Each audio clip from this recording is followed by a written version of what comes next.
દર્શક મિત્રો, એક ભારત ન્યૂઝ મીડિયામાં આપનું હાર્દિક સ્વાગત છે। સાબરકાંઠા જિલ્લાના વડાલી તાલુકાના વેડા છાવણી ગામે બની ચકચારી ઘટના।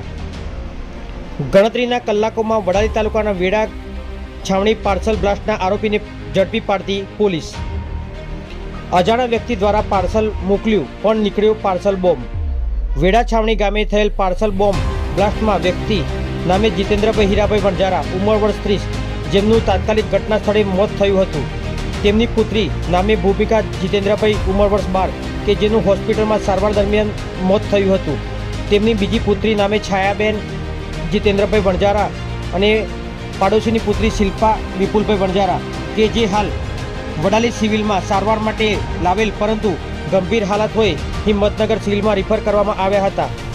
ઘટનાની જાણ થતાં વડાલી પોલીસ સહિત જિલ્લા એસપી, ડીવાયએસપી અને એફએસએલની ટીમ ઘટના સ્થળે દોડી આવી હતી અને વેડા છાવણી પોલીસ છાવણીમાં ફેરવાયું હતું અને ઘટના સ્થળ વધુ તપાસ માટે સીલ કરી દેવાયું હતું તથા પાર્સલ આપનાર રિક્ષા ચાલકની કસ્ટડીમાં લેવાયો હતો।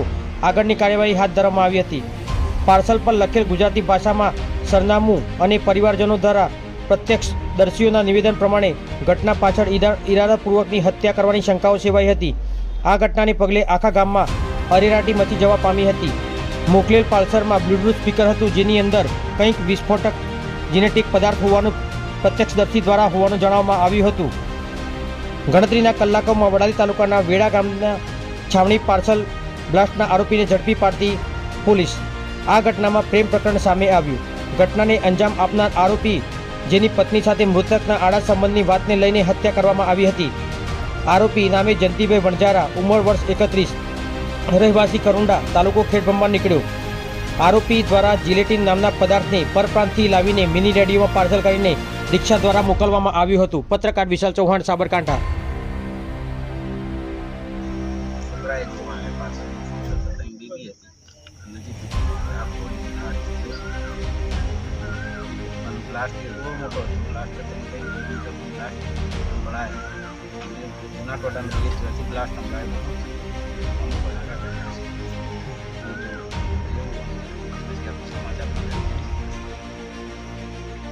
आसपास पार्सल आए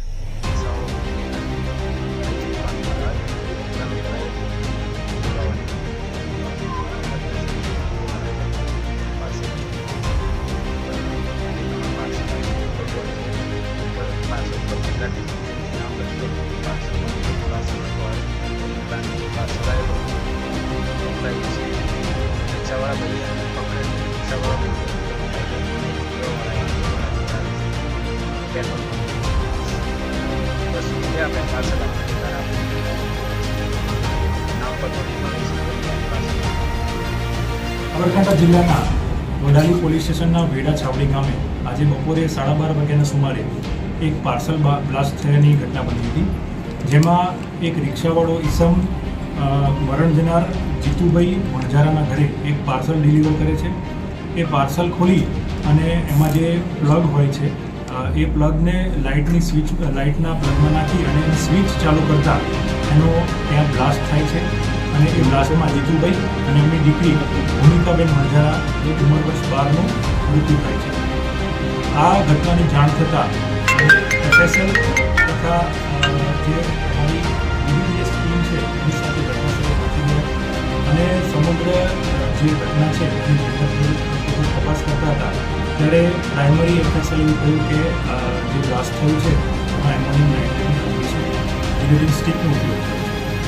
ત્યારબાદ અમારી લગભગ 4 જિલ્લા ટીમ બનાવી અલગ અલગ જે રિક્ષાવાળો આ પાર્સલ આપી ગયો હતો એના તે વડાલી પોલીસ સ્ટેશનની આસપાસના સીસીટીવી ફૂટેજ ચેક કરતા એને એક એક્ટિવાવાળો ઈસમ એને એ પાર્સલ આપતો દેખાય છે।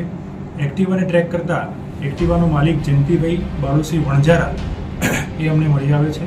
એની પૂછપરછ કરતાં એ પોતે ભાગી પડે છે અને સમગ્ર હકીકત જણાવે છે કે જયંતિભાઈ બાળુસી વણજારાની પત્ની એ અને મરણ જનાર જીતુભાઈ વણજારા બંને એક જ ગામના હતા અને ઘણા સમયથી બીજાના પરિચયમાં હતા અને જે જયંતિભાઈને પસંદ હતું એટલે એને જીતુભાઈ વણજારાને મારવા માટે જિલેટિન સ્ટિક જે સામાન્ય રીતે બ્લાસ્ટિંગ માટે વપરાય છે એનો ઉપયોગ કરી, ડિટેનેટરનો ઉપયોગ કરી અને એને રેડિયો જેવી ડિવાઇસ જેમાં ટેપ રેકોર્ડર જેવું બહારથી લાગે એની અંદર એને જિલેટિન સ્ટિક પ્લેસ કરી એની ઉપર ડિટોનેટર લગાવ્યું અને એના વાયર એને બહાર કાઢી અને એને એ રીતનું ડિવાઇસ બનાવ્યું કે બહારથી તમને જોઈને એવું લાગે કે આ કોઈ રેડિયો છે.